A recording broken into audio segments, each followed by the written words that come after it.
We are W Gym, where we are tumbling to the latest news. Hi, my name is Hannah. And I'm Savannah. We are W Gym, where we are tumbling through the latest news. First off, we have Rachel talking about the dangers of outdoor cats. Then there's Jeremy with top 5 pizza places in New Hampshire. Amber with most popular fidget toys. Cam with why the PS5s are so hard to get. Isabella with history of Roblox. Hannah with robotic clothing. And finally, Savannah with avalanches. So without further ado, here's Rachel. Hey, do you know how bad it is to let your cat outside? Well, if you don't, then I'm here to tell you. Has your cat ever been lost? Well, they're probably trapped and killed. I hope that doesn't happen to my cat. Anyways, I know that this might seem unlikely to you, but on average, cats are responsible for up to 3.7 bird deaths and more than 12.3 billion mammal deaths each year. Cats can also kill themselves just by walking into the road. If you have a cat and you really love them, I think that you'd want to do it a favor by not shortening its lifespan from 13 years all the way down to 5 years. Yes, you'd shorten it by 8 years by you might be saying, can't you just put up a fence and let them free roam? No, this idea works well for dogs, but not that good for cats. Because if you didn't know, cats can actually jump 5 feet in the air. I know, I was surprised too. I really hope that people who have cats will consider not letting their cat outside, and whoever is going to purchase a cat for the cat's sake. Wow, Rachel. I'll definitely make sure my friend doesn't let her cat outside anymore. Now let's hear from Jeremy about most popular pizza places. Hey, I'm Jeremy. This is the top 5 pizza places in New Hampshire. Today I'm going to talk to you about the top 5 pizza places in New Hampshire. Number 1 is Alley Cat's Pizza in Manchester. It has New York-style crust. Did you know that Alley Cat's is home to the largest pizza? They have 20-inch pizza. Wow, that's a lot of cheese. They have classic toppings like pepperoni and many more toppings. Number 2 is 900 Degrees. 900 Degrees is known for its Neapolitan pizza in Manchester. It has wood-fired, mouth-watering pizza. It also has fresh farm ingredients, so fresh that you can taste the difference. Number 3 is Vinny's Pizza in Concord. It has a good wood-fired pizza with ooey-gooey cheese and classic toppings. Number 4 is the Pizza Barn in Tenterosby. They have a cool barn, and that's where the magic happens. They have mouth-watering pizza just by smelling it. They have classic pepperoni pizza. Number 5 is the last one is the Tilton House of Pizza in Tilton. If you are a meat lover like me, you might like this place because they are known for their meat lovers pizza. There you have it, the shining stars of cheese. This is the top 5 pizza places in New Hampshire. Back to you. That's crazy, Jeremy. Your article is making me crave pizza. Now everyone put down your fidget toys and listen to what Amber has to say.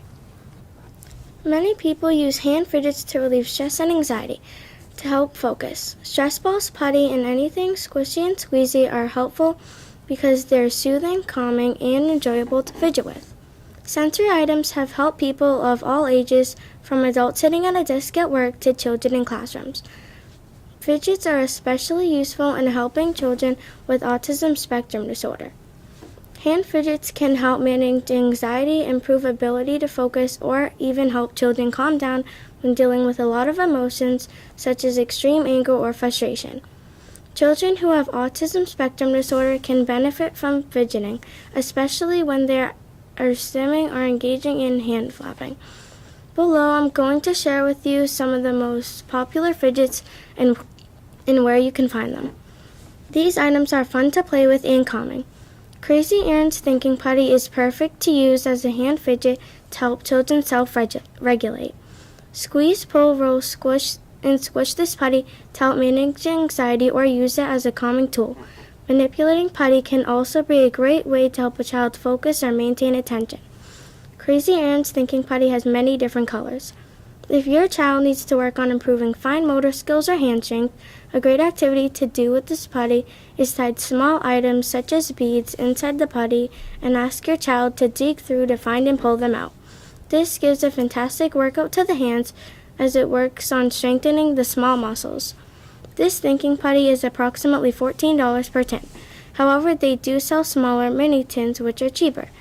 You can find yours on Amazon. Play foam is fun and tactile. Roll, squish, sculpt, and squeeze this strange but fun textured bubbly foam. Use it to help manage anxiety as squeezing it is very calming and therapeutic. It won't dry out or make a mess in your house. Plus, it's easy to clean up.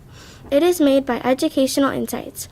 Spaghetti bowls are sensory fidgets that have sensation of noodles dripping through your fingers and has a very interesting texture to it.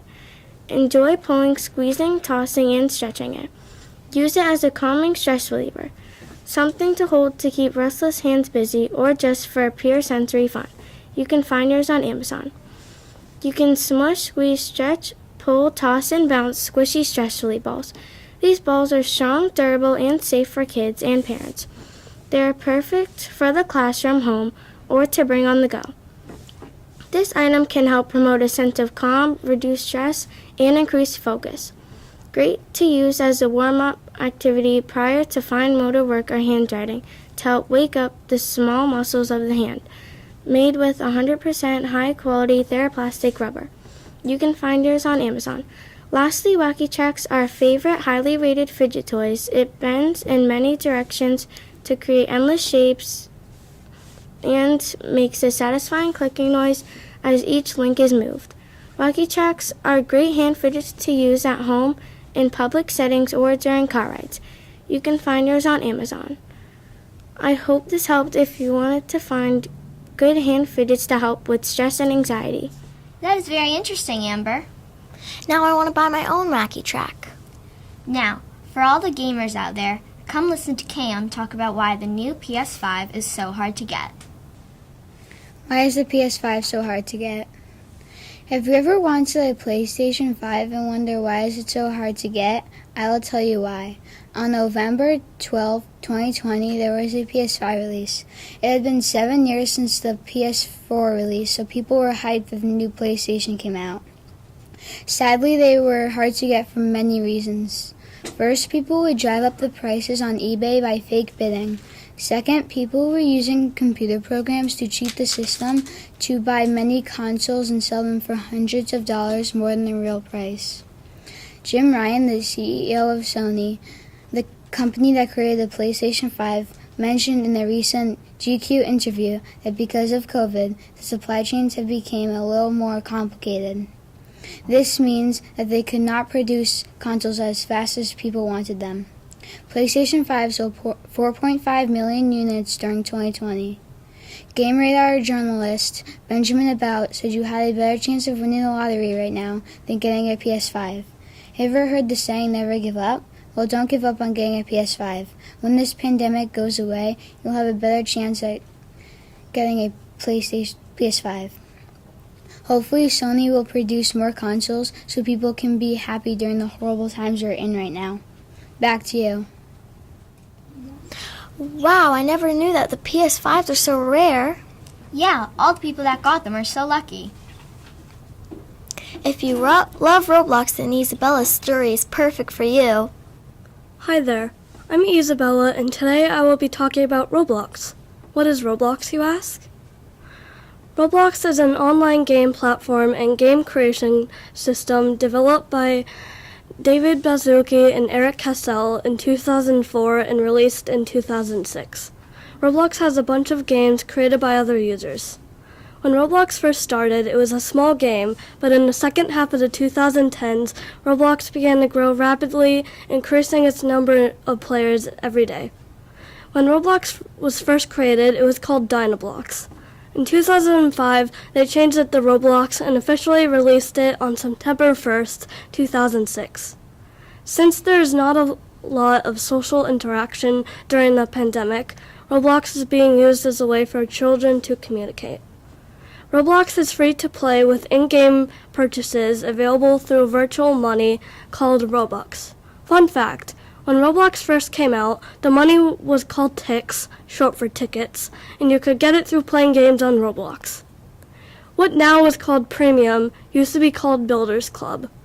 Joining Roblox Premium/Builders Club gets you a monthly Robux allowance and a 10% bonus when you buy Robux. The Roblox Star Code is a special code that you can get from a member of the Roblox Video Stars program. Users in a Video Stars program are Roblox YouTubers. When you use a star code to support a video star, they will automatically earn 5% of the Robux you buy on a website.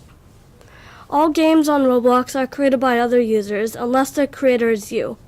My favorite game created by another user is Welcome to Bloxburg. Welcome to Bloxburg is a game where you can build your own house however you want. Friends can also help you build it as well.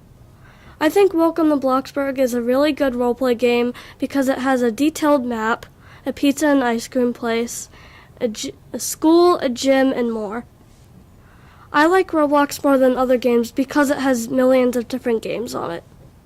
If you have not tried playing Roblox, I highly recommend trying it. Want to play a game with your friends? Roblox is a game for you. Back to you guys. That's so cool. I can't believe that Roblox was invented in 2006. I had no idea that it was been around for 15 years. Now it's Hannah's turn to talk about robotic clothing. What is the craziest thing that you've ever heard of? Well, I know that for me, it's tech-enabled clothing. According to News LA, tech-enabled dresses were displayed at New York City's Fashion Week in 2019. They were made with the help of a Nina Trepti's kit. Trepti was a model and is on a mission to get women into technology, and what better way to do that than incorporate it into fashion? Trepti started a company called 360 Fashion Network, combining the fashion world with the robotics side. Fashion designers Claire Tattersall and Azriel Yang have created 6 different tech-enabled dresses with the help of Trepti's kit. One dress has a very large and realistic flower petals that open and close on their own. The second has a shiny silver hood that has a ruby red button that raises and lowers the hood. And finally, because of COVID-19, we all need to keep our distance, so this dress is perfect. It has bits of metal attached to one shoulder, and if someone invades your personal space, the metal will rattle and shake. Another piece of tech-enabled clothing was designed by a man named Scott Jordan, inventor of a vest called Scotty Vest. He first showcased his vest on the TV show Shark Tank, and it was a big hit. Scotty Vest has 42 strategically placed pockets that are big enough to hold an iPod all the way to an iPad. All of these people are incredibly innovative and very smart. Hopefully, one day, all of our clothes will be as cool as these. Would you buy one of these 6 dresses or the vest? I know I would. Back to you, Savannah.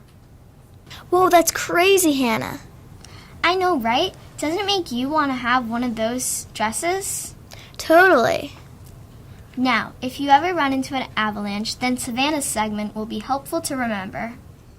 Did you know avalanches can go as fast as a car on a freeway?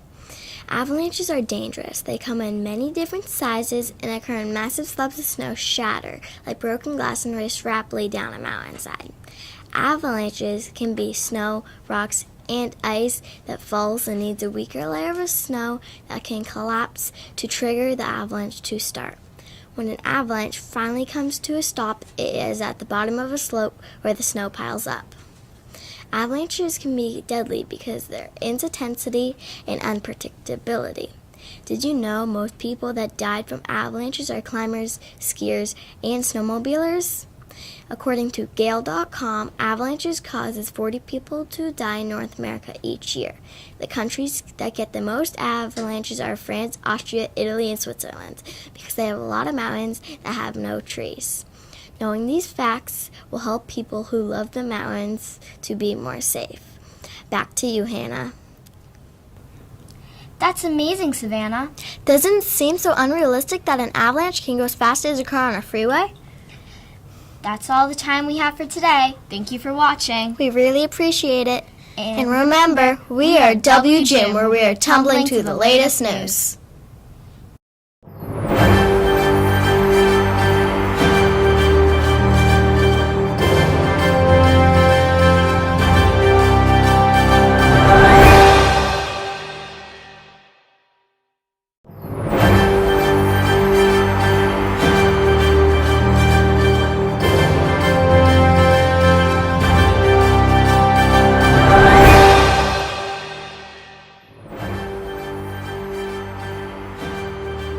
Whip News. News that will make you want to whip your hair back and forth.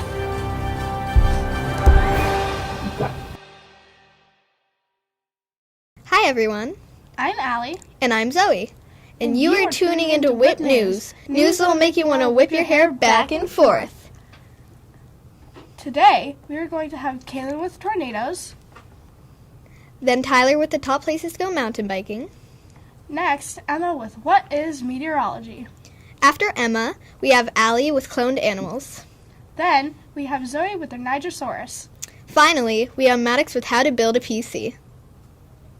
Let's spin on over to Kaylin. A tornado is a fast-spinning column of air that stretches from a thunderstorm in the sky all the way down to the Earth's surface. Because tornadoes twist really fast, they are sometimes called twisters.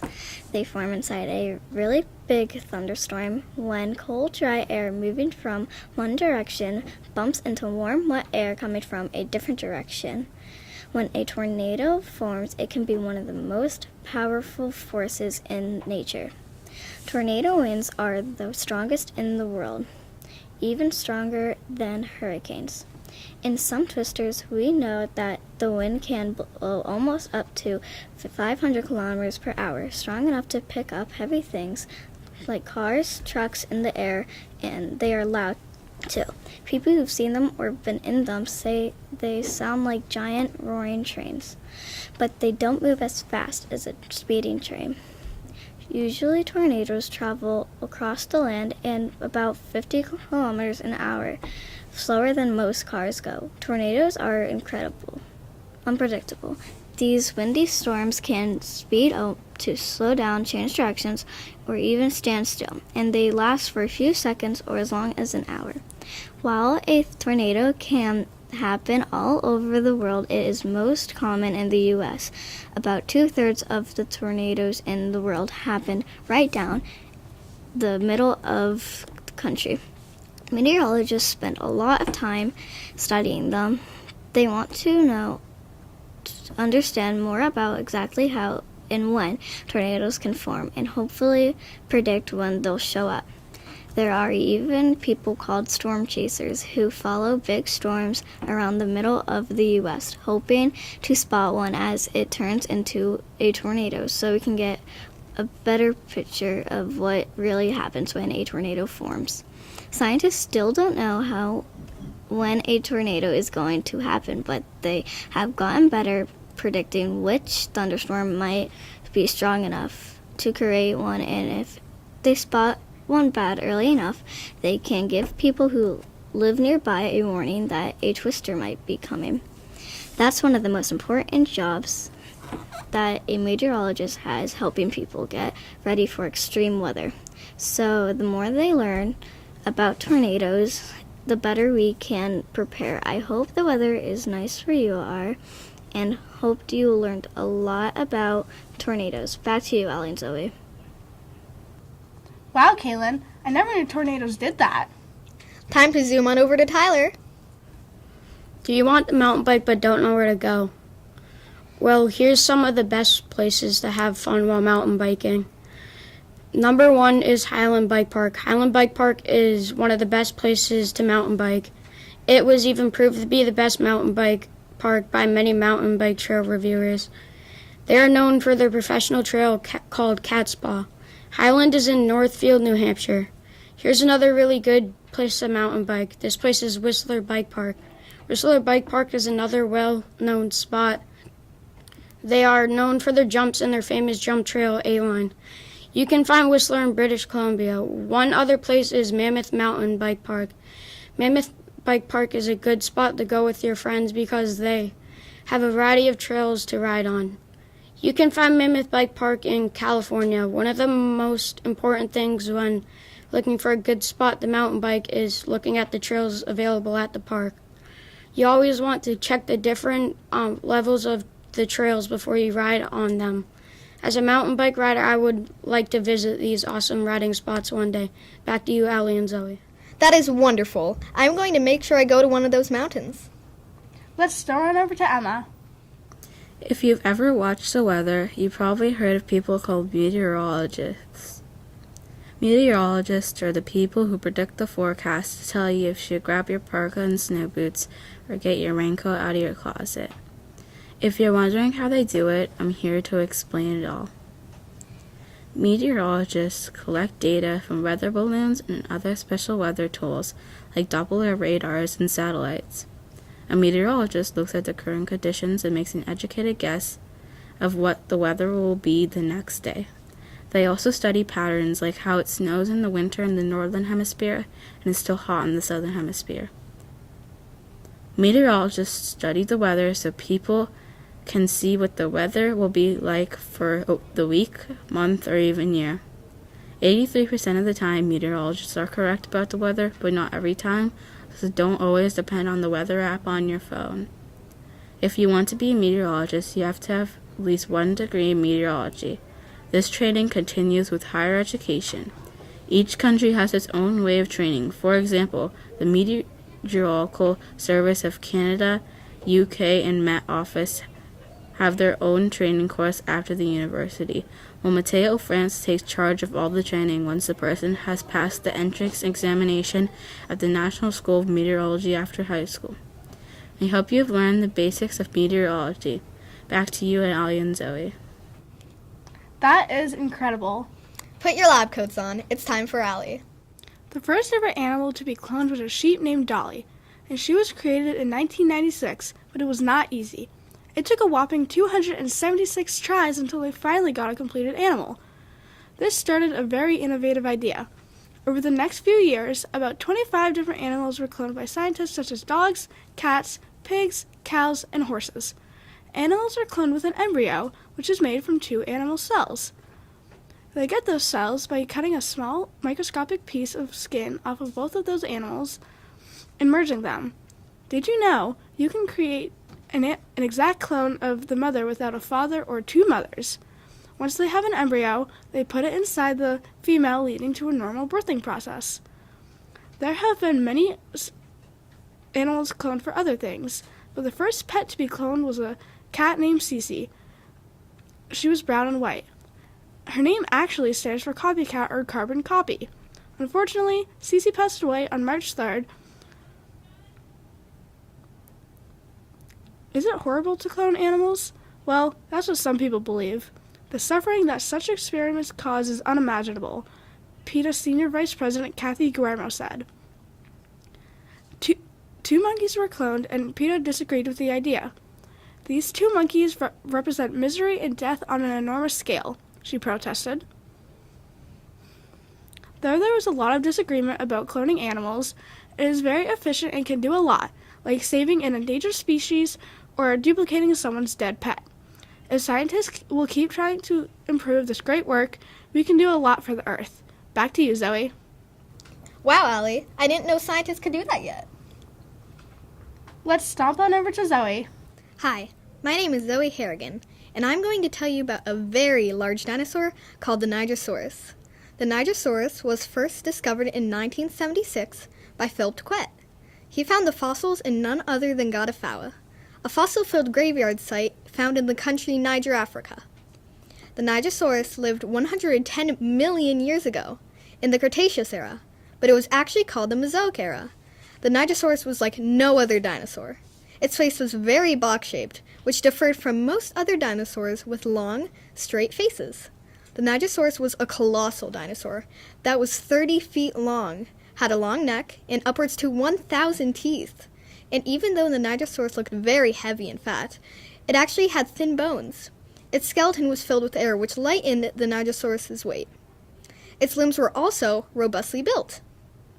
The nickname for the Nigersaurus is the Mesozoic cow because of its very specific diet. But what surprises me most about the Nigersaurus is that it's a herbivore. A herbivore is an animal that only eats plants. A few things the Nigersaurus eats are soft plants, such as ferns, horsetails, and angiosperms. Now that I know these fascinating facts about these creatures, I would definitely go back in time to see them. Now, back to you, Allie.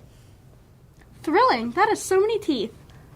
Let's zip on over to Maddox like a motherboard. Do you know how to build your own PC? Well, most people don't.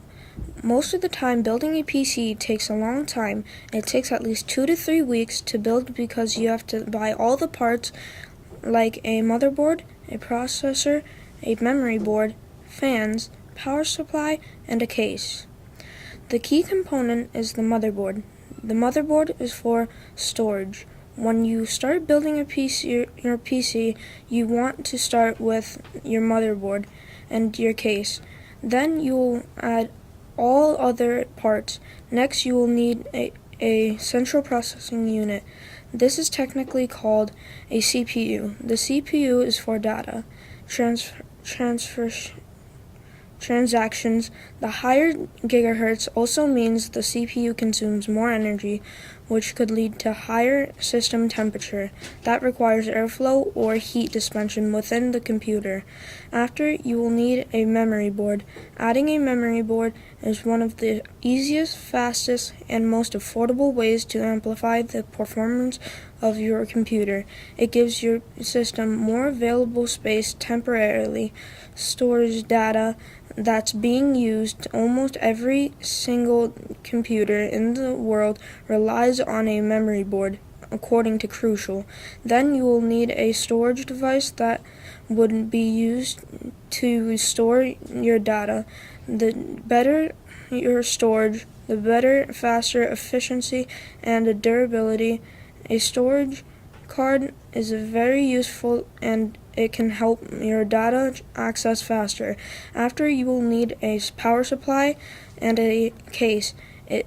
If you're going to rely on your performance and quality for your PC, you will need something to hold it in place. You will also need something to power everything in your PC. You'll also need fans to keep all the hot air out so it doesn't explode. Remember, you will always use the motherboard first to start your build. Next, you will need to put the CPU in the PC case. After that, you will need a RAM board, as some people call it, a memory board. Then you will need to put storage card into the PC case. You will do everything else you'll put into your PC. That's how I would approach building a PC. Back to you. Wow, I definitely want to make a PC now. Thank you for listening. Once again, This is Whip News. News that will make you want to whip your hair back and forth.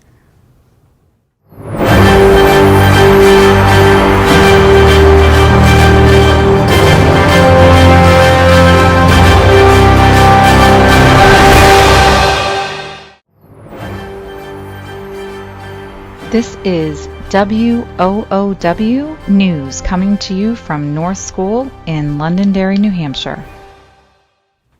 Hi, I'm Evelyn. And I'm Mary. And welcome to WOOW News, where our news will make you go wow. First, we have Zach with earthquakes, Lewis with killer bees, Landon with wolves, Zoe with global warming, Mary with climate change and extreme weathers, and lastly, Evan with travel to Miami. First, let's go to Zach with earthquakes. Have you ever wondered what an earthquake is? Well, an earthquake is a rolling, shaking, or sudden shock of Earth's surface. It can destroy everything in its path. There are around 20 tectonic plates shifting and sliding and moving along Earth's surface. When the tectonic plates squeeze together or stretch, huge rocks form at their edges, creating an earthquake.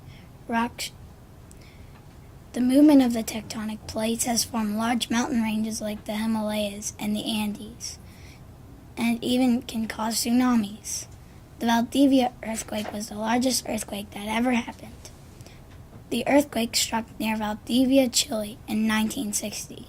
The Valdivia earthquake left 2 million people homeless. There were about 3,000 injured and approximately 1,655 people were killed. To stay safe from earthquakes, you drop, cover, and hold on. Stay indoors until the shaking stops. Stay away from windows, and if you're in bed, hold on and stay there protecting your head with a pillow. If you're outdoors, find a clear spot away from buildings, trees, and power lines. There are charts to show how bad an earthquake is. It's called a Richter scale. Here's an example. A micro happens about 8,000 times a day, and we don't even feel it because it's so small. Earthquakes are very important to know about so you can stay safe. That's it for earthquakes today, people. See you next time. Back to you, Evie and Mary. Amazing. I think I just felt the ground shake. Now, we have Lewis with killer bees. Have you ever been stung by a bee? Well, it would not be very fun to get stung by one of the many killer bees that are across the world. Africanized bees, honeybees, also known by their more vicious name, killer bees, are typically much more defensive than other varieties of honeybees and react to disturbances faster than European honeybees. They could chase a person a quarter of a mile. They have killed some 1,000 humans, with victims receiving 10 times more stings than from European honeybees.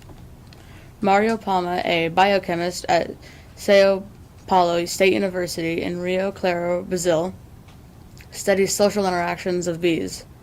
He wanted to find out the purpose of this aggression, so he swung a leather ball into an Africanized beehive and collected the bees whose stingers got stuck in the ball.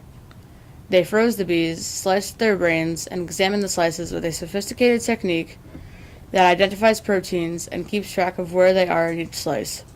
The inspection showed that bee brains have two proteins that in the aggressive bees quickly broke into pieces to form a so-called neuropeptide. Because of this protein, Africanized bees can sting more than once and kill by delivering many stings to those who are allergic. Maybe this spring, keep your eyes peeled for an Africanized bee because they are dangerous. Back to you guys. Lewis, that was really a buzz. Next, Landon with wolves. Hi, my name is Landon Masana. I think wolves are really cool. Here are some fun facts about wolves that you might not know. Wolves are mammals, which means they have hair, give birth to live young, and feed their babies with milk. There are 3 species and close to 40 subspecies of wolves. The most common wolf is the gray wolf. They travel in groups called packs. Packs are families of up to 7 to 8 wolves with a mom, dad, and kids. Young wolves stay with their parents' pack for at least 2 years before some of them go off to join different packs or to start their own. The older wolves look after their brothers and sisters and find them food. Wolves can be found in different habitats all over the world, but they are found mostly in the United States, Canada, and Arctic Russia. Wolves live mostly in forests, but they can also live in grasslands, deserts, the Arctic, and mountains. A cool fact about wolves is that their sense of smell is 100 times stronger than a human's. Wolves play a lot like people. They leap, pounce, chase, wrestle, play hide and seek, and tag. Wolves communicate by howls, whimpers, whines, growls, barks, yelps, and snarls. If a wolf snarls at you, it means it thinks that you are tasty. Wolves and dogs are closely related, and the ways they communicate are similar than a pack of wolves. A pack of wolves howl. The howl can be heard from 10 miles away. I hope you enjoyed hearing these facts about wolves. Back to you, Evie and Mary. I think I just heard a howl. Zoe with global warming. Global warming has gotten to the point where polar bears and other Arctic animals are almost extinct. However, global warming isn't new, as it has been around since the 1830s. Over the years, global warming has increasingly gotten worse. Global warming is sometimes caused by carbon dioxide, which is a part of the greenhouse gases, such as carbon dioxide, water vapor, and methane. All of these greenhouse gases cause the Earth's temperature to rise and get warmer at a fast rate. Animals are dying in the Arctic because of the melting icebergs and glaciers and the early snowmelt, which not only affects them and their habitat, but it also affects the ocean, which causes the water to rise and overflow at a very fast rate. People have played a huge part in this. They use greenhouse gases in their everyday items. When you drive a car, we're releasing carbon dioxide into the atmosphere. Carbon dioxide is used in gasoline, fire extinguishers, inflating life vests, inflating life rafts, foaming rubber and plastics, blasting coal, and even in carbonated drinks. According to Scholastic Go, according to a report from the International Energy Agency, global carbon emissions in 2011 grew to a record high of 34.8 billion tons. That's equivalent to 68 billion pounds, which is a lot of carbon dioxide hurting our environment. Our world right now is dying as we speak. If we don't do something now, will we make it to 2050? Back to you. Incredible. I think it just got a little warmer. Now, let's go to Mary with climate change and extreme weathers. Hi, I'm Mary Dewart, and today I will be talking about climate change and extreme weathers. If you haven't noticed or heard on the news, or maybe at your school, the weather has been changing. It mostly depends on where you live. That is because of climate change. Climate change is a term used to explain how the weather has been changing, and the temperatures have been getting warmer. Climate change is actually caused by humans. For example, it is caused by the fossils we burn, like coal and petroleum, for heat and electricity. Global warming, or climate change, has gotten so bad that it's been causing more natural disasters to appear. One type of storm is a hurricane. Hurricanes are storms which have very strong winds and cause flooding. Hurricanes have become more recent over the years, and it is becoming more dangerous to live near the coast, according to newslea.com. And I'm sure that you've heard of wildfires, at school or the news. If not, they are just huge fires. Wildfires have started due to humans. Global warming is part of this because it has heated up the air, which has caused fires to appear and to get bigger, spreading through the whole entire forest. In fact, 1.5 million acres of land has been burned due to them. Now moving on to how the weather has mostly changed. The weather has changed since the 1970s. Warm summer days have become more common in the United States, and now it has become more commonly cold during the night. After that, I hope I have covered all the basics on climate change and how extreme weathers have occurred more often. Wow, Mary, that was really a blow. Lastly, we have Evelyn who will travel to Miami. Hi, I'm Evelyn Stowers, and today I will be talking about travel to Miami. Miami is a very popular place to go to for vacation. Lots of people go to try to get away and do something new. Miami is a really good place to go to for vacation because you can just relax in the water at the beach and have a nice time with your family and friends.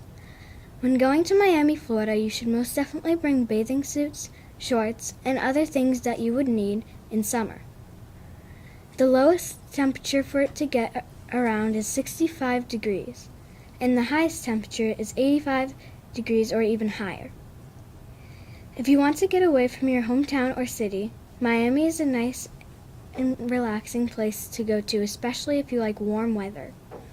In Miami, there are many parks to go to if you're tired of the beach. Blue Springs Skate Park is a park with a whole swimming area to go to. When you're there, you can bring floats to unwind on. This park would be great to bring kids if they wanted to go somewhere other than the beach. Then, after you're done at the park, you can go out for a bite. A popular restaurant would be Savior the Sun, an outdoor restaurant. Savior the Sun has a great view of the city, water, the sunrise, and sunset too. Savior the Sun is one of the top 10 restaurants in Miami to go to, so that must mean they have some good food. These are my tips and trips for Miami, so when you go, maybe you could try some of my suggestions. Back to you, Mary. Wow, I think it's time to get my passport. That's all the time we have for today. Thanks for watching WOOW News, and I hope we made you say wow.